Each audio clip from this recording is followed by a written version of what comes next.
Dr. Dominik Nischwitz, welcome to the Keto Camp podcast, my friend. Thank you for having me, Ben. It's a pleasure. We're going to have a really important conversation today. So, for those listening and watching, you're about to uncover some info you've probably never ever heard before. And it might be the root cause to why you feel like you're doing everything right, but you just don't feel that well. And just to give the audience a backstory, when we first met a couple months ago in West Palm Beach, Florida, we were both attending a mastermind and speaking at a conference, Biohackers Live in West Palm Beach. And I remember, Dom, I got out of my car because I drove up there from Miami, got out of my car, and the first thing I saw was actually you outside of the building doing some content. I'm like, that guy looks familiar. I think I know him from somewhere. But then we got into the elevator and then we got into the mastermind. And then, of course, like you're a world renowned biological dentist doing some incredible work, speaking at biohacking conferences. And we really connected well. And I'm like, dude, you got to come on my podcast. And that's what brought us to today. So are you excited for today, my friend? Yes, man. Totally excited. Yeah, to spread the mission. Spread the mission. That's what it's about. Let's talk about first your story. Like, what I know in the 2000s you became, you started training and learning all this info, but what got you interested in the mouth and biological dentistry? So, actually, I was never really interested in dentistry in the first place, anything. But in the early 2000s, I got super sick, like in the early 20s. I basically got depressed after a long journey of chronic problems. And at the same time, I was starting to study dentistry, but that was not really my purpose. I was just studying it. But at the same time, now because of my mental health, I was looking for solutions on how to become healthy, because back then, yeah, there was the early 2000s. It was kind of like a stigma. If you had any sort of problems, you were like, let's say, the F word. And I couldn't believe it. I was just like, I want to be normal again. I'll find a solution. I started working out. I started training. And as soon as I got into this, I was interested in nutrition and biochemistry because of all these supplements that you had to take for muscle building. And this was all parallel to university when you also have to study dentistry. And luckily for the dental part, I was always very good with my hands. Like, I have a talent for the manual labor. And after university, when you have to do the assistancy, I went straight into surgery. And my doctor, or my boss there, he was an old school, very great surgeon, but he would still place amalgam fillings. And I'm a very visual kinesthetic type of guy. And I told him, sorry, I cannot do amalgam fillings. They just look nasty and ugly to me. And I had it in my bag that my dad, who was also a dentist, wouldn't use amalgam fillings for at least 20 years, I think early 90s or something. But I had learned amalgam fillings in university, and I didn't know about the problems with it. I just said, no, I can't do it. It's so ugly. It's not possible. So I had to research it, because I cannot just say, okay, boss, I'm not working right for you. I'm just doing my things. But then looking into amalgam fillings, heavy metals, learning about Dr. Dietrich Klinghardt and lots of legend about heavy metal detoxification, I kind of got addicted to the whole universe. And I realized, okay, what I'm interested in is health. And I want to help my patients become healthy, and not just in terms of absence of disease, but optimal healthy. And this is already 15 years ago. There was no biohacking, there was no health optimization. There was just, for me, finally, it made a click, because I realized, okay, I'm good with this manual labor and the aesthetics, but it's just not fulfilling. But helping people that are chronically ill, getting healthy by starting in the mouth, this is what got me fascinating. So a whole new universe opened up, and I got addicted. I was just reading like this little bit of books that you see here. It's maybe like not even a tenth of books. I was just reading everything, learning everything that you can find, looked for various causes, flew around the world, and just learned everything I could learn for basically functional medicine, integrative medicine, because I thought I'm going to be an integrative medicine doctor and dentistry is just some side thing. Took me about 5 years to realize, oh shit, actually, by sorting the mouth, I have a huge leverage in my hand, and I can do things that are not possible with blood work and various other things. And this is when I realized biological dentistry, the way we do it now, will be a concept in the future where it's about optimal health, but we start in the mouth. It will be the overlap or the melting pot of the high-tech dentistry, which is just the manual label, with integrative medicine or functional medicine and health optimization / biohacking. And the goal is helping our patients get to optimal health. Just we start in the mouth, which in my opinion makes total sense, because this is the entrance to your whole body. This is the entrance to your gut. This is this opening where it goes straight to the back door. And yeah, this is how it all started. And obviously it's 15 years now, and I'm training dentists, and it's now a full concept. But to get to this point, it's a long story actually. But I try to make it Beautiful. short. Yeah, no, it's a beautiful story, and I love the vision of optimal health, not just absence of disease. That is the goal. And so I'm curious, and I know my audience is curious. Silver amalgam fillings, also called mercury fillings. There are still dentists that put them in people's mouths. And what were some of the things that you uncovered, the problems with amalgam fillings in our mouth? Yeah, so amalgam fillings, like you said, silver amalgam fillings, they contain 50% mercury. And if you realize that mercury is the most toxic non-radioactive element known to man, then you have to think twice. Is it worth putting this into the mouth of my patients? Because I know that it's intoxicating them on a daily basis. And I personally could never do that for me or for my parents or my mom or my dad. So I could never do it from a moral point of view, even though just from a craftsman point of view, the stuff will last forever and is subsidized by the insurance company. And also, as a dentist, I would have to remove it from, as if I drill it out from patients, there would be a special company coming in to remove it as highly toxic waste material. This got me thinking too. Wait a second, how can it be possible that it's actually built into the mouth of the patients? Like, why is there no regulation? How is this even possible? And then you search further and further and realize Russia has it banned for 30 years. Scandinavian countries banned it right at the start when I came from university, so like 15 years ago. It's still only the EU and actually the US and England or Britain that still kind of have it as a, let's say, it's the stuff that the general insurance pays for. Like the NHS in Britain pays for it. In Germany, it's subsidized. Why? Because the conventional dentist is trained, and myself too, in university to basically repair your teeth for one thing, which is biting, and maybe secondary aesthetics, and obviously to treat pain and stuff. But when you're not trained to see teeth as part of your whole body, that are basically tiny organs that are connected to your brain with a massive brain on a massive brain nerve that is connected to your whole autonomic nervous system. So you have to learn a few more things and a few critical, let's say, knowledge gaps or software updates until you understand the bigger picture. This is why I always, so lately, I told you, besides giving a speech on the Biohackers Life, I gave a speech on the Health Optimization Summit in London, which is the biggest event when it comes to this in whole Europe. And this is an audience of 2,000 people, all like us, like health optimization. They're doing their nutrition, they have their lifestyle in check, they go outside grounding, they wear these blue blockers at night and you throughout the day. They basically do everything. So you kind of assume when you go there as an expert that they are already quite healthy. So I asked the audience, who of you guys has ever had any metal in their mouth? Not just amalgam, just any metal. 30% of the audience stands up or stood up. Same actually everywhere. Then I asked the second question, have you ever had any root canals in your mouth?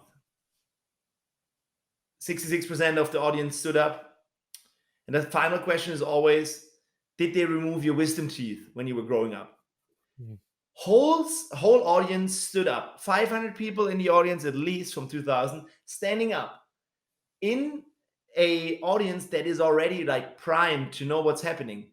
So I can see, if you, this is what we're talking about, if you are out there on your journey to optimal health, investing on a daily basis, everything is in check, you do everything naturally, organic foods, whatever, sunlight, grounding, lots of various high-tech things, you measure your sleep and whatever, but you're still not superhuman, Then it's time to look into your mouth if there's any of the 3 health killers that I was just mentioning: metals, root canals, cavitations, because they can seriously hold you back big time for your goal, which is optimal health. Why? Because this is the most unnatural part. We're talking about epigenetics here. This is the epigenetic trigger 24/7 in your mouth, and you cannot biohack your way around it. It's just not possible. And you know, guys, genetics load the gun, epigenetics pull the trigger.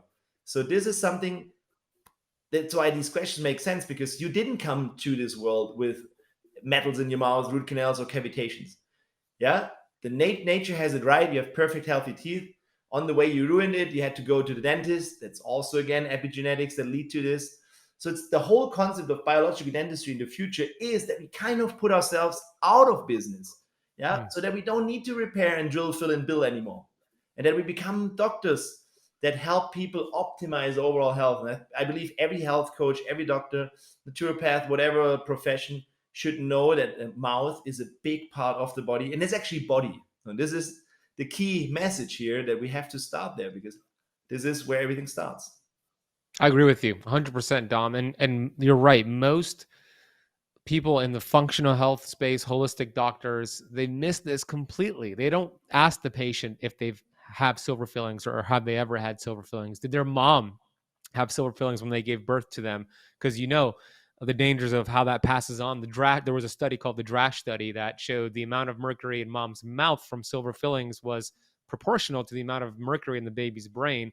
So even if you've never had silver fillings, thank God, ask your mom if she had fillings when she gave birth to you, because that's passed on, including lead and other metals. But you're right in so many factors here. And we'll get to the root canals and the cavitations and all that. I want to stay on the mercury part, because when a dentist is about to put the mercury silver filling in the mouth, it's on the dental tray. It has that big skull bone that says this is toxic, hazard. It's very hazardous. But then why is it safe when it goes in the mouth? And the argument that I get all the time, and I'm sure you do too, oh, they've done blood tests on people with fillings in their mouth and it shows no mercury in their blood. What is your argument to that? Actually, that's bullshit. Yeah. So there's so many research from the early 90s, which is called the Amalgam War and the Mercury War, because there was so much studies done that mercury leaches out from a filling. Everybody knows that mercury leaches out from a filling. So it's 50% of this alloy is mercury. And the problem is the toxic vapor. The vapor is Hg0. So actually it comes out the filling when you bite on your fillings, when you Hot drink beverages.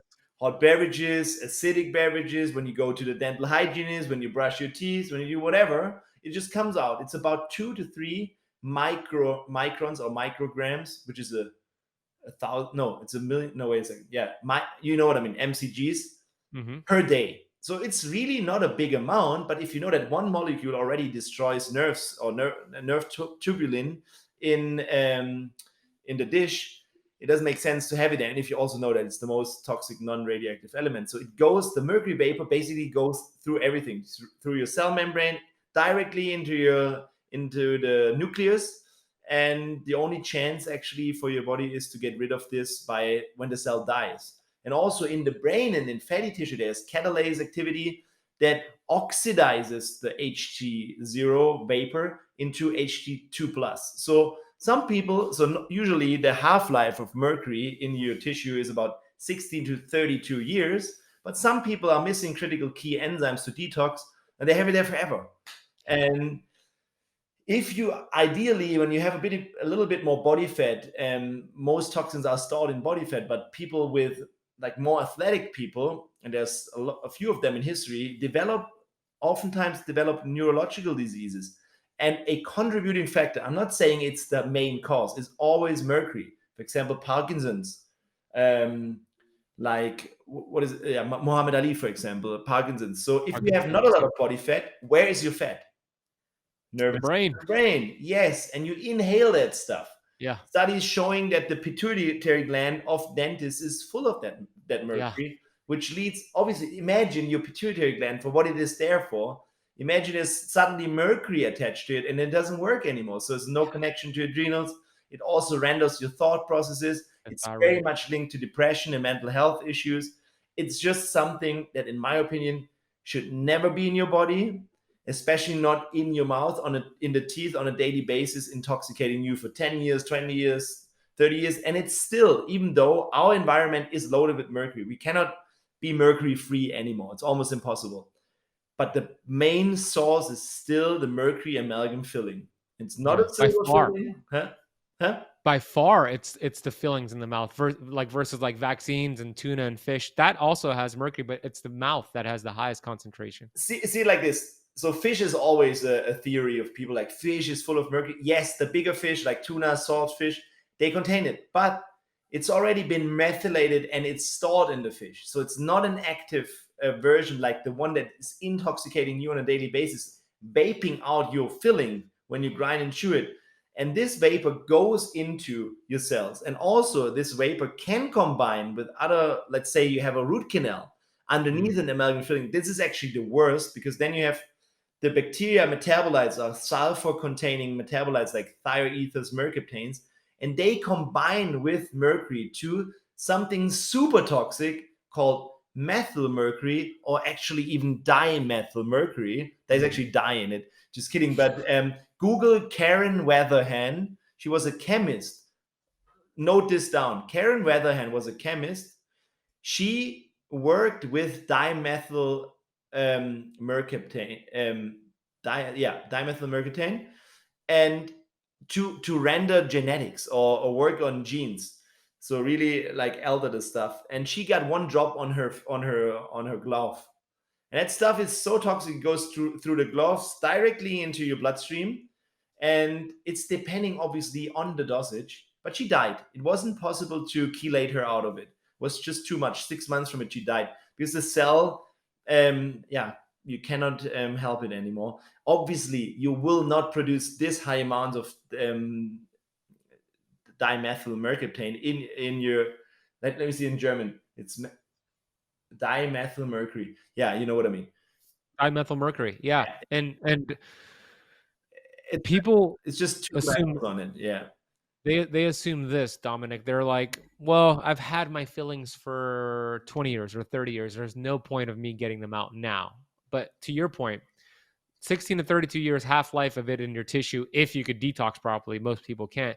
But what's the half-life for the actual mercury vaporizing in the tooth? What's the half-life for that? You mean the vapor? Yeah, I mean, Basically, what's there the is vapor? no half-life because you have it on a daily basis. It's the source. It's the source for the intoxication. It's kind of like you're sitting in a fume inside of you. You could measure it. Actually, there are measurements done that the mercury vapor that comes out of the mouth of people, I think with an average of 5 mercury fillings, exceeds the toxic limit in a factory like a tenfold or something on a daily basis. So to compensate it for 20 years, I congratulate you, because you probably have an amazing genetic to detox it, or you even don't know. But the question is always, how much does it cost me when it comes to optimal health, having to compensate those on a daily basis? But I also have a big caveat for these mercury fillings, because if you now listen to this and think of, oh shit, I have mercury fillings, what can I do? Don't freak out. That's the first thing. I'm only here to inform you that mercury fillings could be something, a big splinter that holds you back because of various culprits. But you need never approach a regular dentist and tell them, I want to have my mercury fillings removed. Just drill them out. Because this is when I saw the most patients that came to my office with really heavy chronic disease like MS, Alzheimer's, even ALS started after this. Because obviously, if you drill it out without precaution, you will produce a shitload more of mercury vapor, and also the particles that come out. Therefore, it would be better to leave them in your mouth. That's for sure, because it's only a little bit per day when you have them in your mouth. But if you drill it out without safe measurements, don't do it. Please don't do it. There's one thing that comes to mind. You remember the Mad Hatter disease? Yeah, I do. Yeah, absolutely. Yeah. I think Alice in Wonderland. Is it Alice in Wonderland in the US? There is the Alice in Wonderland. Yeah. As the Mad Hatter, as this guy. The Mad Hatter is, I think it's also in the UK. They had those felt hats, right, of mercury, and they became mad as a hatter. It's like they don't do that anymore, but that's what mercury does. And it's no coincidence, by the way, that the dental industry have the highest rates of suicide. Dentists have the highest amount of suicides in other industries compared to other industries. Why? Because all that accumulation of mercury in the brain leading to depression, leading to suicide. It's so toxic. And what you said is important. Do not go to a regular dentist and get them out. You're going to get sicker. It's better to leave them in. But we want you to take it out safely. So what's the right way to get it out safely? So I'm working on certifying dentists, obviously, all over the world. But for mercury removal, there is the IAOMT. It's a Yeah. body in the US, and they certify dentists to remove mercury the smart way, like smart SMART, which stands for Safe Mercury Amalgam Removal Technique. So if you find a dentist, a biological dentist who does that, you're good to go, because they use whatever is necessary. And it's not just the rubber dam. The rubber dam is just basically to make sure that you don't swallow particles. But the mercury vapor, which comes out of your filling, go through 6 pairs of rubber dams. So latex doesn't hold it back. So what we would use is we have a machine in front of the nurse and in front of the patient, and obviously in front of the doctor. It's kind of like a big tube that Mhm. it's an air filter that sucks up 99% of mercury vapor coming out. Of course, we use the rubber dam. Also, if possible, if it's a big filling, we wouldn't even drill it. We just break it out, because it's already a lot is already destroyed from the tooth. So if we need a crown or something bigger, we will break it out so there's no vapor at all. Then we use a special suction going over the tooth. It's called the cleanup suction. If that's removed, we will place a paste made out of chlorella, which is a algae, into your tooth to clean the dentin from the mercury particles. And then we will most likely just place a cement filling for the beginning. And also, obviously, we prepare our patients with the right lifestyle and nutrition to be on a strong detoxification protocol, and binders especially. And we use a lot of IV nutrients during our treatments to not overstimulate the immune system, because Yeah. if it's too much, you can become allergic. There is in my online course, you have a chart, but also I think in my Instagram you will have in the feed there is a post for all you guys out there. It's for free, where you can see the mercury removal checklist, what is mandatory and what is optional, to That's make it good. safe. Yeah. Yeah, that's really important to understand. I mean, you want it to look like a hazmat scene because it really is a hazmat scene, and that's exactly the process that you explained. Is how my dentist, who's smart certified, he's on the IAOMT.org website, did it for me. That's the Yes. right way to do it. What is your Instagram for them to go check that out? My Instagram is Dr. Dome1. So DRDOME and the number one. We'll put it down below. And we'll also put the website. It's IAOMT.org. You could find one in your area. That's where I usually send people as well. But that's the first step, right? And usually, depending on how many fillings you have and where they're located, it might be a couple of sessions. Like for me, I had 8 of them. They were kind of small, but they were put in when I was just a teenager. And I had them for over 20 years until I realized this is a problem. So I had 2 sessions, 4 removed and 4 removed the other side.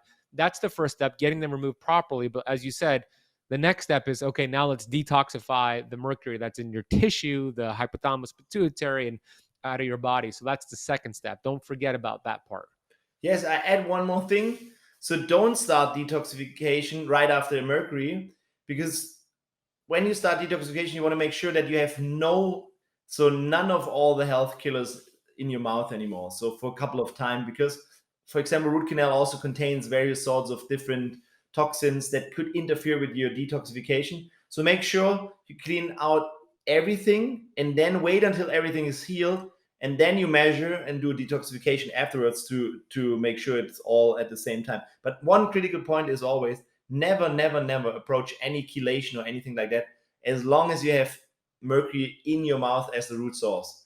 Because if you do that, you stir it up and it will cause havoc. It's kind of like you shower and you rub yourself at the same time. That makes no sense. Yeah. In this case, it's It's actually terrible, unhealthy. And in our approach, it's called the health starts in the mouth concept. When patients come to us in the clinic, we always plan the whole mouth. So we will have a full health optimization week when you're here, and then we remove all metals, not just mercury amalgams. We remove every metal, even the titanium implants, safely. we replace all root canals with ceramic implants, and we remove all the third one, the cavitations, cleanly. And therefore, obviously, during that week, you have hyperbaric, you have IVs, you have everything that's available in the clinic for health optimization to make sure your body heals.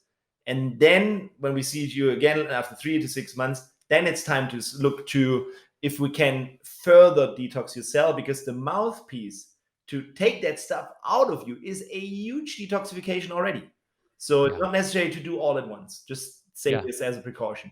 Yeah. Good point. And the last thing that I want to, what I was referring to earlier about the half-life of mercury in the mouth, my point was this: if you've had those fillings for 20 years, 30 years, 40 years, and you're thinking, what's the point? They're probably not vaporizing anymore. They still are. And there's a YouTube video called The Smoking Tooth. I think it was, like 25 years old. They did the eraser and it showed it's vaporizing longer than you're going to be alive. So it's going to continue to vaporize for the extent of your life. Yes, this is a question that always comes. If it would vaporize, then it would be gone after a couple of years. No, it's a millionth part of a gram that vaporizes out of it a daily day. So there's millions and millions of particles that you can, like, probably for 1,000 years it will still vaporize. Yeah, smoking tooth Yeah. is a good one on YouTube. Yeah, on YouTube. Yeah, so go look that up if you're, want some convincing there. All right, that's the first part. Get the fillings out, get the silver out of the mouth, whether it's silver amalgam fillings or titanium plates. Now you reference something called cavitations. Now, I have a fair understanding of what cavitations are, but I want you to explain it to the keto campers listening and watching who have no idea, they're hearing this word for the first time. And how do root canals and wisdom tooth extractions relate to this cavitation problem? Thank you for the question. Good one. And most of you guys don't know what it is. Actually, most dentists haven't heard of the word cavitations. Cavitations is the layman's term for a, let's say, medical condition called FDOJ, or NICO. FDOJ stands for fatty degenerative osteonecrotic jawbone. And this is what it is: fatty, mushy bone. How does it happen? Why does it happen? At the beginning of this interview, I told you I asked one question: have you ever had your wisdom teeth removed? Most of us in the Western world have, because about 80% of us grow too narrow. Look at all the studies from Weston Price and the nice books. Probably because of our unnatural and unhealthy lifestyle and the wrong foods.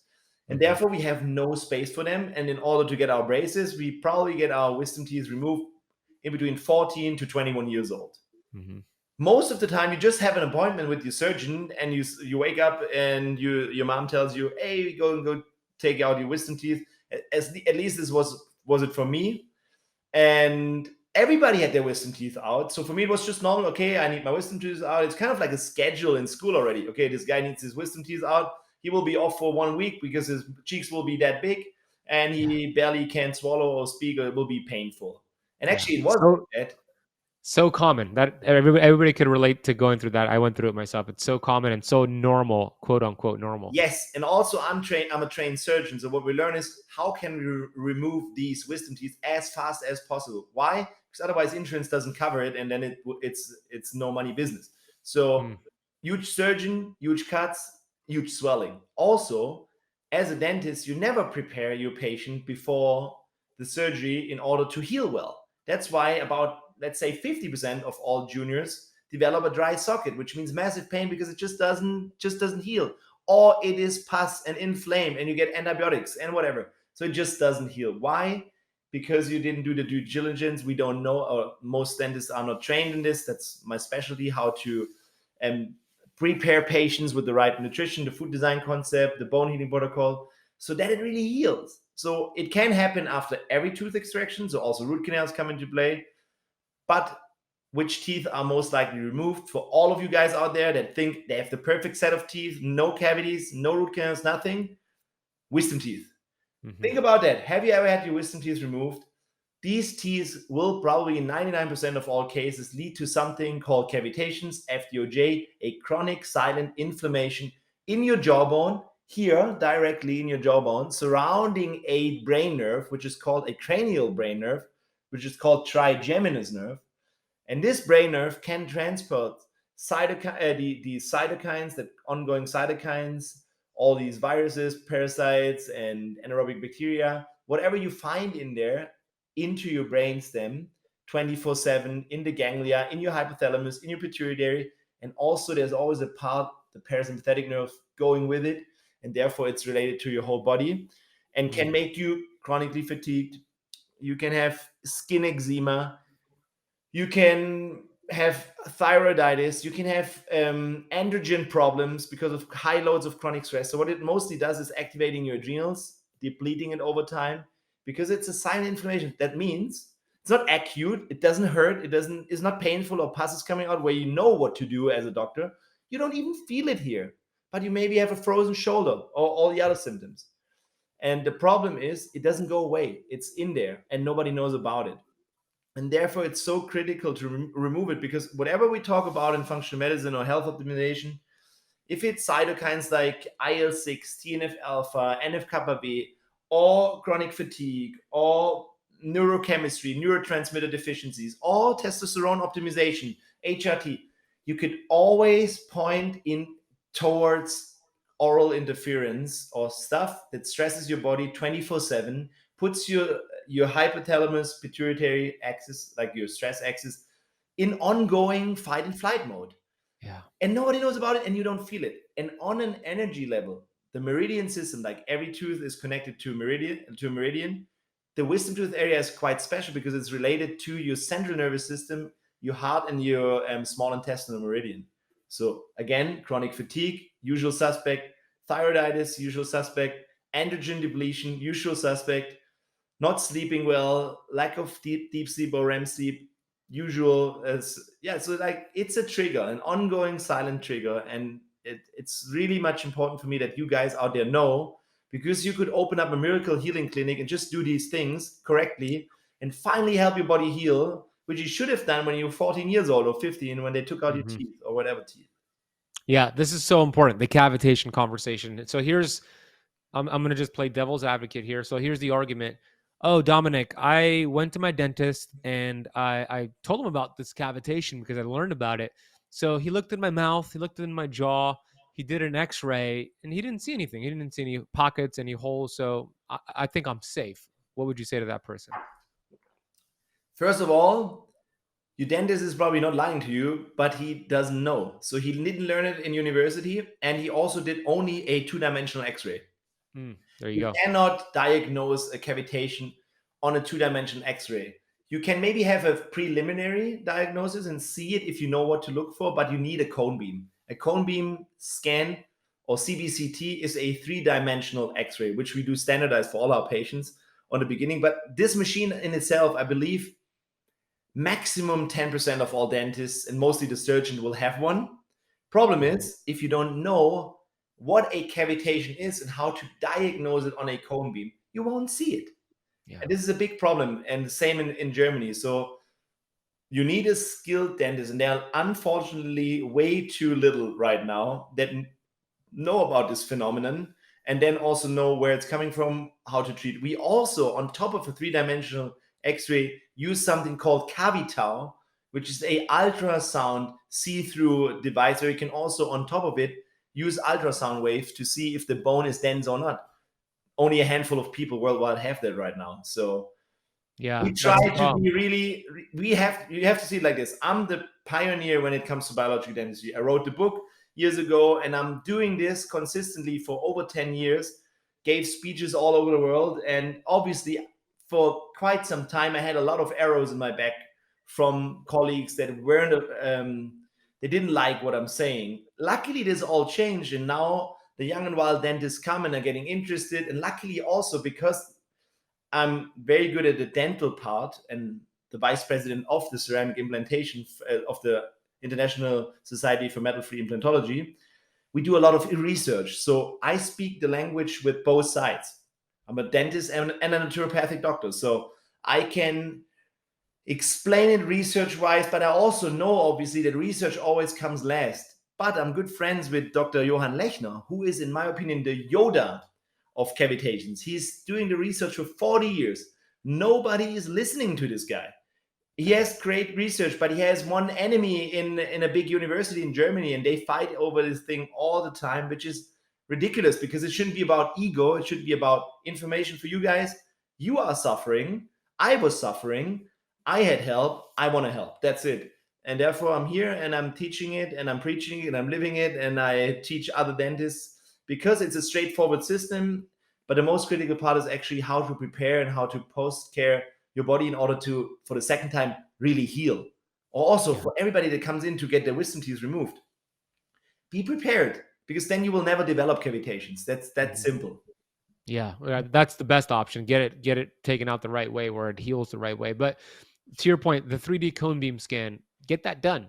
If you've ever had a root canal, if you've ever had a tooth extracted, and there's a high probability that you're saying yes, go to that ioamt.org website, make some phone calls, and ask them, do you have a 3D cone machine scanner in your office? And most of the time, they're probably not because it's like $250,000 machine, as you know, but some will. And I have all of my clients do this. I did it on myself, but that's the first step. They also need to be trained on how to look at those results at different angles, and they have to be really. So let me ask you this: do you offer services where, let's say, somebody gets to the 3D cone beam scan done in the US and they could set up an online consult where you could just review it for them online? Do you do that? You don't even need to go that far. What we do is, because patients are coming from all over the world, I would say 80% come internationally. There's less people from Germany coming to us for whatever reasons over the years, and therefore we had to develop a system which is remote. So everybody that wants to apply for becoming a patient sends in their current panoramic x-ray. It's only a 2-dimensional one, which is about $40 to make this panoramic x-ray. Maybe let's say it's 50 to 60 in the US, I don't know. Yeah. And then we get this with the medical questionnaire and we plan what is the overall picture here. So what can we do for you? We plan no metals, no root canals, no cavitations. And if you then decide, oh wow, this is what we're going to do and this is the route I want to take, then we book you in. And when you're then there, we do a cone beam like in our clinic, in our office. Some people already have one, then we look at it online, but most likely it's enough to have a pan scan Okay. to have that done. The problem is also if I diagnose all these things and you don't have anybody that is skilled to do so, because You mean a skill to do a cavitation surgery? You mean? beauty surgery. So Yeah. we have examined about 40 specialists worldwide. Most of them are actually in Germany to become specialists in biological dentistry and ceramic implants. And I personally examined them. It's an oral examination, but it's also a what is that, a written examination, but also they have to place 100 ceramic implants and cavitation surgeries and make a book out of it. So it's not easy to get there, and I'm sitting there at the end needing that feeling that I would be like, I would have myself, so I would go there and get surgery from this guy. So I have to have this feeling, because if I tell somebody to go see another dentist for surgery, I have to be certain that they do a good job, because otherwise it backfires and I would have a bad feeling, because my Yeah. goal is to help you. I'm not a surgeon because I love to cut you open. I'm a surgeon because I know with these things I can help your body become natural again, the way you were when you came out of your mom. That's it. Therefore, my focus is huge surgeon, like I told you before, big surgeon, big cuts, even bigger surgeon, no cuts. Mm. Therefore, we try to do that as minimal invasive as possible. And those are really rarely existing. And I have, for example, I don't want to brag, but I've placed over 5,000 ceramic implants, mostly Wow. immediate ceramic implants, right after root canal, and puts me into the top 5 worldwide, and also the same amount or even more cavitations. So it's Wow. also at one point routine. Like 10 years ago, I didn't have my own clinic, but I was kind of like a rock star dentist. You could you could book me, for example, in Paracelsus Clinic in Switzerland would book me. I go out like with my material, my stuff, and would do a 1-day surgery for them. So I would do all their patients. And my focus was back then to just have a ton of routine, and I would place at least 20 immediate ceramic implants per day and same amount of cavitations, just for Wow. the routine, for the skills. And luckily now I have a big clinic with 20 people in the staff, and we do everything very gently and professional. But this is a long journey now. I'm doing it for more than 10 years and extremely. So Therefore, obviously, I'm a bit critical when it comes to the skills. So Rightfully so. I love that you are. And I have a couple of follow-up questions before I do. If somebody wants to learn more about how they could work with you, could you share your website? if I can share my website. No, just share, like say it out loud. What's the website if they want to work with you? So the website is www.dna aesthetics, so DNA and then with an E aesthetics.de actually. But I will send it to you for the show notes probably. Yeah, we'll put in the notes You down can, the below. easiest way is always go to Instagram, and then there is a link to a tab bio. The tab bio brings you to a new patient section in the clinic. They bring you to my book. They bring you to tons of podcasts and articles. It's all for free out there. Yes, and then Awesome. just send out your stuff. We are here to help, and it's really usually the usual patients come from the US and from all over the world, even from Africa. I don't know how they all find us. I think over time it was a lot of, what is it, word of mouth.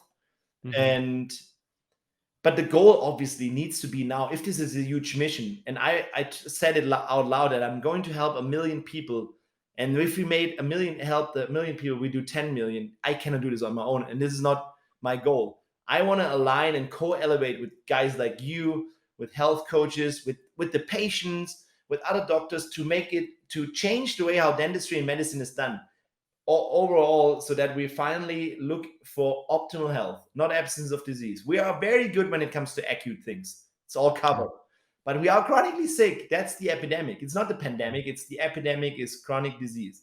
And the WHO said it last year, 70% start in your mouth, and nobody knows it. The WHO also says that birth control pills are carcinogens as well as electromagnetic field.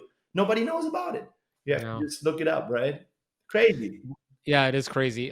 Couple of questions. So for those who kind of got lost in the conversation, cavitations are what forms after either you get a root canal, typically gotten a wisdom tooth extractor, or any tooth for that matter, but it's usually a wisdom tooth that's more common, and it doesn't heal correctly. And then there's this cave. It's a cave essentially where this anaerobic bacteria hides out, creating low grade inflammation, leading to a lot of symptoms. My question for you is this: have you seen any research on cavitation linked to small intestinal bacteria overgrowth and SIBO, and kind of like it causing SIBO, or preventing somebody from healing from SIBO? Have you seen any connection there? Yes, big time. And you have to see it on an energetical level. So I said it before, you have this, you can see there's a chart, it's called the tooth meridian chart. I don't know if you're familiar with meridians. Yes. Yeah, but explain it. Explain it. Meridians are, let's say, energy system that run through your body. It's more used in Chinese medicine than in conventional medicine.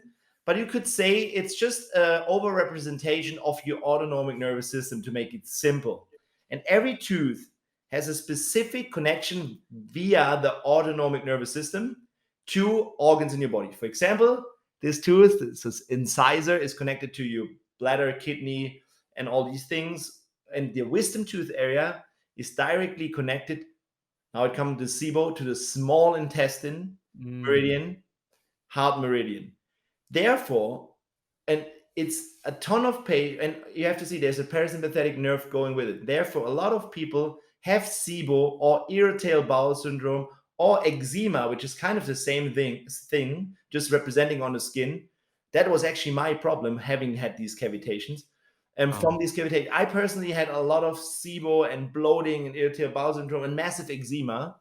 And my diet was on point. But you know how it is. If you have skin eczema and you don't, and you feel bloated, people will always point, oh, it's your diet, you eat too much protein or whatever. Yeah.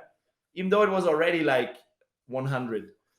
And we realized then with the cone beam, oh wow, I have cavitations. We took it out and it was all gone. So 2 weeks after, I had beautiful skin, never came back. Wow.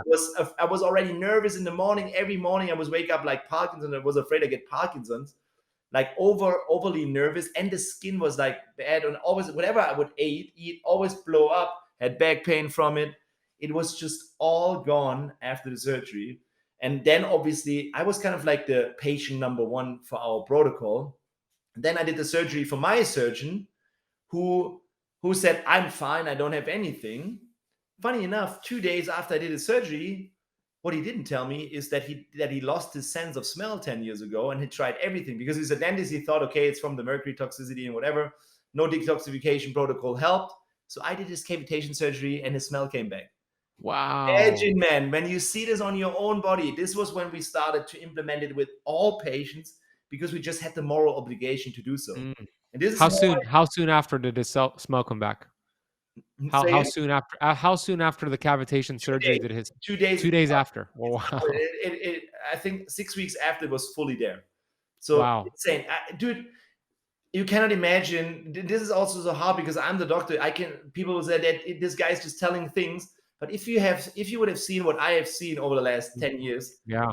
you will become a believer because it's insane. I also have a story from it was a queen from an Arabic country. She would come back then when I was working at the Paracelsus clinic in Switzerland, quite well-known clinic. Um, she came there with 25 people in their staff with their own private jet, and she had basically her face was like this.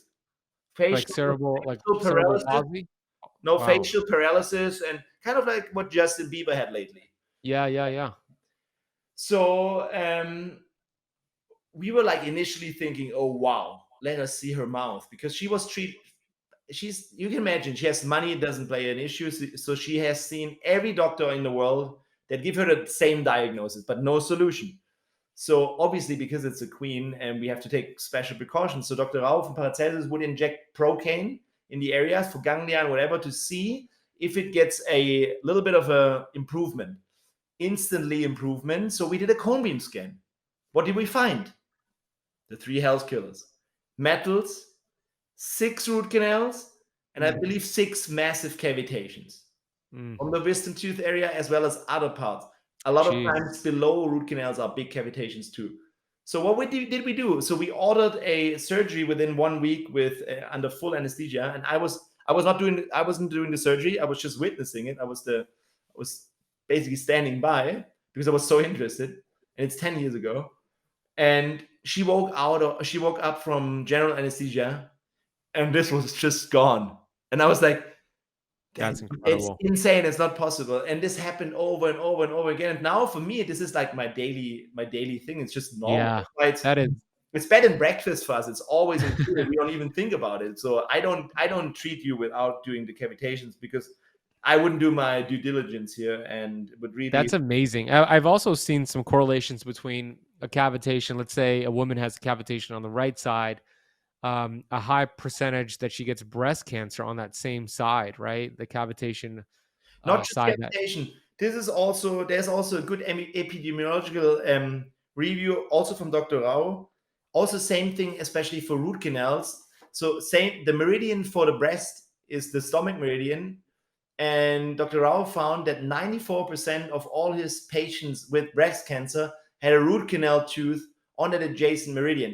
It mm, is not a causative thing, again, strong correlation, right. but only 30% of the healthy population had it. So 60% difference is quite significant, even though you can never make this into a scientific Yeah. research I mean, because that's a pretty strong correlation there. That's exactly what I was thinking about. It was a root canal, 94% of the time. Wow, I thought it was 88%. That's even higher there's than I thought. also, because you touched on it, there's also a study done by Dr. Lechner, cavitations linking to breast cancer.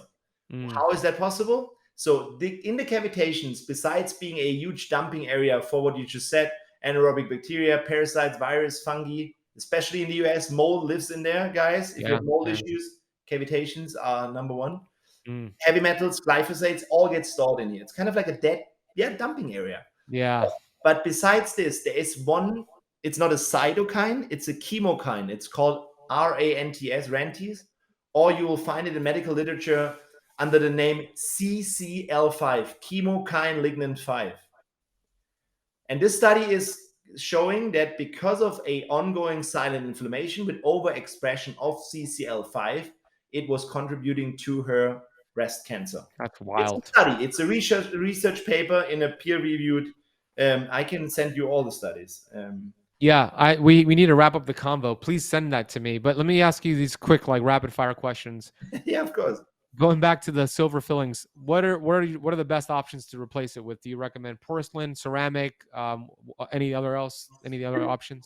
Very quick, depending on size, tiny, composite, bigger, partial crowns, ceramic, obviously, big crowns, all ceramic. Never any metal anymore. No metal, no metal. And then what's your favorite toothpaste company? I don't have a favorite toothpaste company yet. What do you use? Do you just use baking soda? Like how do you brush No, your no, teeth? I have a toothpaste, but I make sure it's quite clean. So there's one in Germany called Veleda, but basically go fluoride free, go chemical free, SNS free, sucrose free, whatever free. It's not Got Colgate. it. I can Yeah, tell you. not Colgate. Just go Definitely not. in a health food store and also look for one that is not white because white is most likely titanium dioxide. Again, Ah, another strong toxin. E171 you want to avoid. okay. And then toothbrushes. Is it bad to use the hard bristles? Is there a negative impact from brushing your teeth too hard?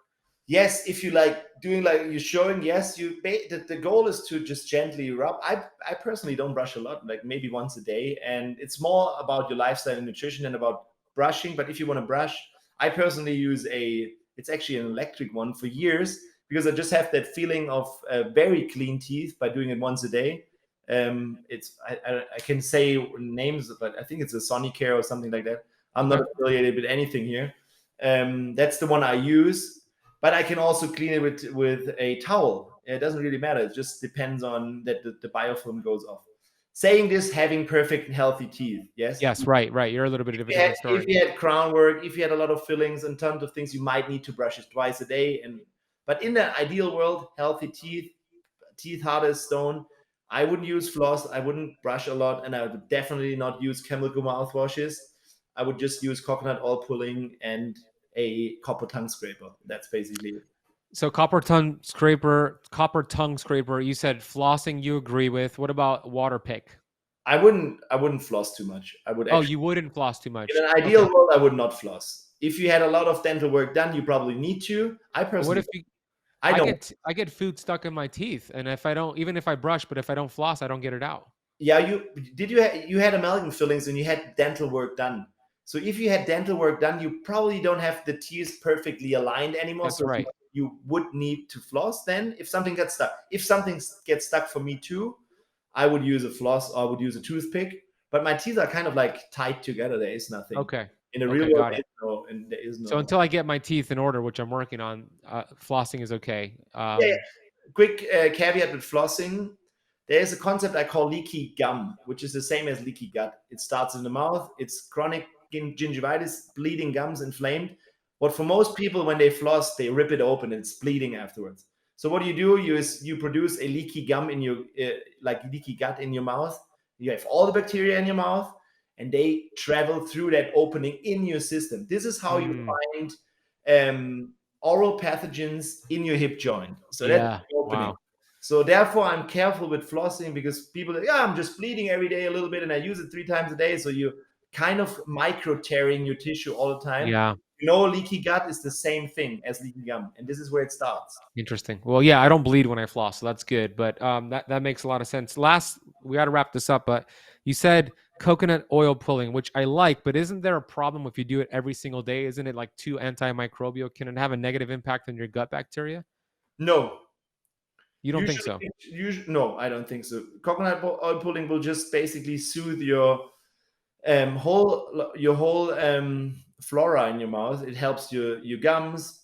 It is actually antibacterial. It's also antiviral, but it's most likely more for the pathogens and also the lauric acid in the Yeah, coconut lauric oil is acid. kind Yeah. of like antiviral, and it Yeah. also will pull some of the fat soluble toxins that you can spit out later. So I Mm. see no problem. I don't do it every day. I most likely do it every other day. In winter, I do it every day because it's very good for the immune system. Okay, that's good to know. Man, this has been great. We'll do a round two. We'll Yes, put man. all of your info down below. You're doing such great work. Honestly, I think it's so important what you do. You could do keto fasting, all these biohacks, which are terrific, perfectly. But if you got something causing interference like metals or cavitations and root canals, you can't get well. So let's say you can do whatever and lifestyle in check, but if you're still not superhuman, you might have something in your mouth. And this is a quick thing that goes onto your nutrition and keto. And you know that your microbiome, depending on the substrate you're feeding, changes. And new studies, not within 72 hours, but within 12 hours. So if you start eating Mm, a keto diet within 3 days at max, you have a fully new set of bacteria that thrive on fats instead of glucose. However, If you have a mouth full of root canals, metals, heavy metals, and cavitations, you have a dysbiosis. You have a shitload of candida and mold, and they will transfer. And I have patients coming in from the US because there's a huge mold problem, and Yeah, because especially in Florida. Yeah. they live in their car. They cannot live in their house anymore. I open up their mouths, take out the root canals, and take out the cavitations. It opens, and it's full of mold in there. It's Mhm. really that nasty. Nobody ever saw it. Nobody ever does it away, but they can heal on the chair next day. It's better. You could. Mm. This is insane. Yeah. Nobody talks about it, and Yeah. Well, we are. We're getting the message out there. we do. You do a great job. Yeah. Mold spores. They are Mold living in your spores. cavitations around your root canals. Oral Nasty. microbiome first, gut microbiome second. Really, Yeah. really nasty.